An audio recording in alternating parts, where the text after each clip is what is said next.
Hey guys, hope everyone's doing really well today or tonight. I want to make a quick video on how I would invest $1,000. Now, this isn't the way I personally invested, my money early on, but how I wish I would have invested my money early on. Now, I chose $1,000 because I feel like $1,000 is pretty reasonable as a starting point. A lot of people say $100. Some people say $10,000, but I think it's probably better to start at $1,000. It's attainable for most people. I think the average Australian's being paid a little bit over $1,000 a week, so you know a couple weeks and worth of saving would probably give you enough to get started. So um, yeah, hope you guys enjoy the video, and we'll touch on exactly the ways how I'd invest it, potentially into education or investments or other means in which you can kind of get started into personal finance. So let's get started. Now, some options that will work for everyone, no matter who you are, right? I think starting off with a micro investing platform or similar that can help you invest into ETFs or index funds, it will be really important. Now, ETFs, pardon me, ETFs and index funds are essentially they're stocks, they're baskets of stocks, right? Where you can invest in multiple stocks in one go. Now, there are a lot of these platforms out. I personally have used Stake before, but some people use, I believe Perla is one. There's probably some Vanguard ones, and there's a bunch out there, a bunch of micro investing platforms. And essentially, how they work is either some of them take out a couple of cents from each transaction, and they invest that money instead. Or some people actually, some platforms actually take, or I guess, automatically deduct from your bank account, and then you can invest in over time into different stock market options, or index funds or ETFs. This could also apply to crypto. It could apply to superannuation. So there's lots of different ways you can do it. Now, another interesting option are the collectibles. So, some people really enjoy and understand Pokemon. They enjoy football cards. They enjoy different, video games. Like, for example, Pokemon games again is really popular. Potentially Mario, anything Nintendo. But sometimes people invest in sneakers instead. I know some sneakers go for well into the five digits, the 10, $20,000 range, and obviously watches are really great too. A lot of people start off with some basic ones like Casio or Orient or um, Tissot, for example, at that under $1,000 mark. But others might get into the Rolex range, which is kind of starts at that $10,000 mark and then moves up from there. So these are some options that you could very easily start with under $100, potentially a couple $100, and then see where you go from there. Now, obviously, with the intention with these Pokemon games or watches or sneakers is to ultimately make money from it. But if you're able to kind of start off in something that you enjoy or that you know really well, obviously you're going to have a head start versus learning from scratch. Another really good way you can spend $1,000 is by investing in education, and specifically on how to increase your income. Now you can do this through books. You can do this through purchasing a Kindle and then downloading books, free and paid books. You could potentially enroll in a course. I've enrolled in a mortgage broking course for about 500 Australian dollars. And yeah, there's various diplomas, especially in Australia, that are also free. For example, business. Now, business by itself may not help you specifically around personal finance, but it may help you understand your options in terms of jobs that you can use that business diploma in. So, but personally, I would buy a couple books around the $15-$20 mark, or even go to the library, get a library card and rent books instead that way. There's so much education out there for free as well, either through books or through online education, for how to increase your income. So definitely utilize those. Now, another interesting thing that not many people talk about when it comes to investing $1,000 would be those quality of life improvements. Now, again, books could be included in this, but other options could be like a work desk. I personally bought a standing work desk for $300. Now, what that does for me is it makes sure that I'm moving through the day and I'm not sitting so much. And for me personally, that means that there's a quality of life improvement, and I'm likely to work longer hours. I'm willing to probably be happier when I'm working, which $300 for me, that was definitely a good ROI on that so far. And another option could be a laptop. If you're dealing with, or if you're trying to start content creation, but you don't have a laptop that's allowing you to actually record videos, you can invest in a used laptop. This MacBook that I'm using now is an M1 MacBook Air that I got for $300 used, super cheap. It has some problems with it, but it's working well for my purpose. Some other options could include clothing. If that makes you feel better and you're going to perform better at work and in turn increase your income, I think that's well worth it.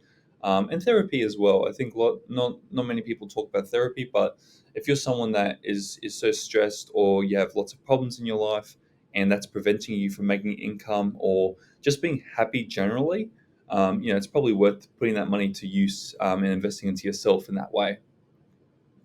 Now, finally, a really great option here, which I've personally done myself quite a bit, is investing into a business. Now, that includes flipping items, for example, flipping phones, laptops. I actually previously built desktop PCs and repaired iPhones, and that was really profitable as well. But some other options could include lawn care. Maybe you cook and you really enjoy cooking. You spend $100 on some cooking ingredients and you bake some cookies, and you end up selling them on Facebook or some local ads website. A lot of people do that and they make a lot of money selling some really good cookies. And finally, I mean, social media, something similar to what I'm doing now, could be really beneficial as well. Um, I previously made a video on personal brand and why it's so important in 2025, and moving forward. And yeah, I think being able to invest into social media and create a personal brand will be really important as well, moving forward for everyone. Now, yeah, like I mentioned, this is what I would personally do now. Not what I actually did do, which I don't remember exactly how I invested my first $1,000. But if I was starting now, I would say that yeah, $1,000 is a great start, but it's not going to make a world of difference. If you look at a 10% return on $1,000, that would be $100. And while $100 is great, it's not really going to move the needle in terms of your day to day or your quality of life. So what I'd rather do instead is I'd use this to develop my mindset and make sure that I'm primed for making as much money as possible. um, for example, I've said here, learning how to invest, education and growing income, and starting a business. So those three things there. So learning how to invest would be using social media or purchasing some books or purchasing a course on how to invest. Education on growing income, you know, get a diploma, and if it gets you a job that pays $20,000 more, you've just made $20,000 from a potentially free or very cheap diploma. Another form of education could be on purchasing an investment course from a YouTuber or someone that you look up to online. That could be really good. And starting a business will have the greatest ROI potentially, like in terms of numbers. But I think a combination of these three would work really well. Now, be willing to have that $1,000 not provide a dollar ROI, rather through experiences and learning. So, um, and I wouldn't be so focused on having that $1,000 actually give me a dollar ROI. I'd rather feel different and be willing to, take action, try more things, learn more things with that $1,000 than actually have it making money in the stock market. For me personally, that would be a game changer, because having that right mindset will change. It will change everything. It will change the way you invest, the way you save, the way you grow wealth, the way you structure debt, structure your taxes. It will change everything about you. And would I rather that, or would I rather have $100 in a year's time? I'd much rather have a total mindset shift, one that's really focused on dialing down and growing wealth massively. I will take action, to implement my learnings and increase my income or source new ways. So whatever you learn from that, whether it's you love to flip items now, you really love investing in Pokemon cards, you now can get access to a second job or a part-time gig at night, potentially as a bartender maybe, or maybe as a security guard, whatever it is, right? Make sure to take action and implement those learnings and those successes you've made with the $1,000. I mean, if you're not able to implement anything, then it's a total waste. And technically, you'd be better off investing the $1,000 into stock market. But taking action is a necessity any part of life. For anything good to happen, you need to take action. So this is something that I'll probably cover in a different video, but it's really important that you implement those learnings and increase your income. Now that you've started doing that, that's then when you start looking at putting money into investments and focus on really compounding that income growth and wealth over time.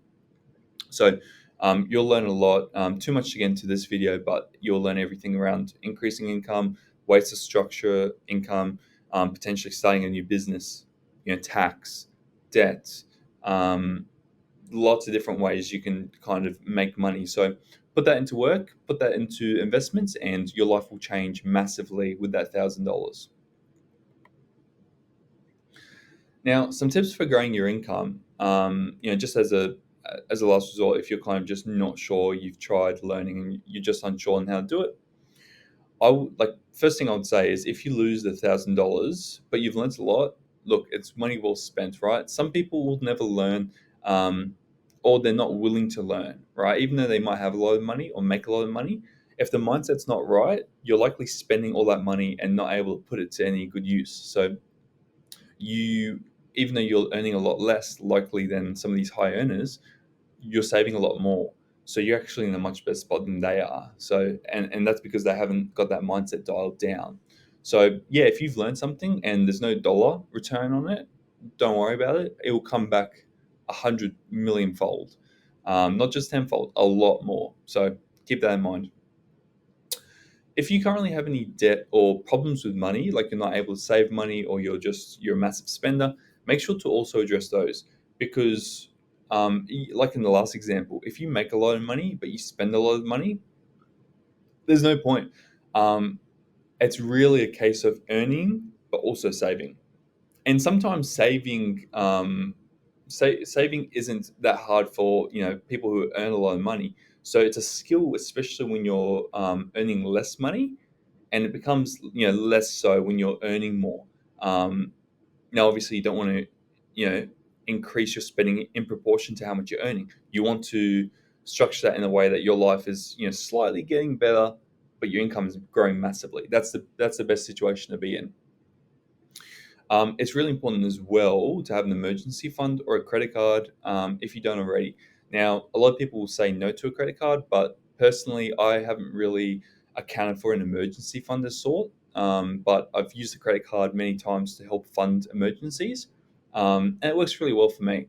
Personally, I'm super responsible when it comes to credit card debt, and it doesn't seem to affect me in terms of repayments or debt or anything like that. So for me, credit cards have been great. I've been able to get a lot of bonus points and cashback from them, and I haven't actually paid any interest. So it's worked really well for me.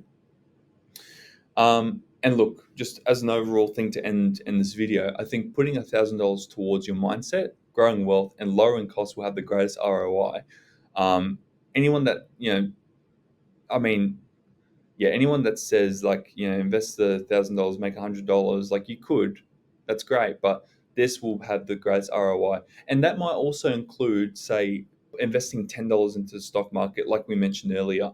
But that whole amount, and not have investing that whole amount and not having your mindset right, will just you could easily just take that out and spend it because it's not gaining as quick as you think.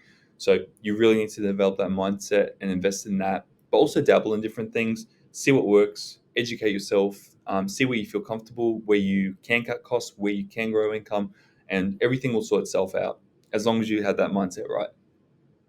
So yeah, hopefully you guys have really enjoyed the video. This is something that, personally for me, I've really enjoyed, and I do in my personal life quite a bit. Kind of, figure out how to best structure things and how to make more income, how to, reduce costs, etc. So yeah, if you guys have any questions, let me know down below. But otherwise, I'll see you guys in the next one. Peace.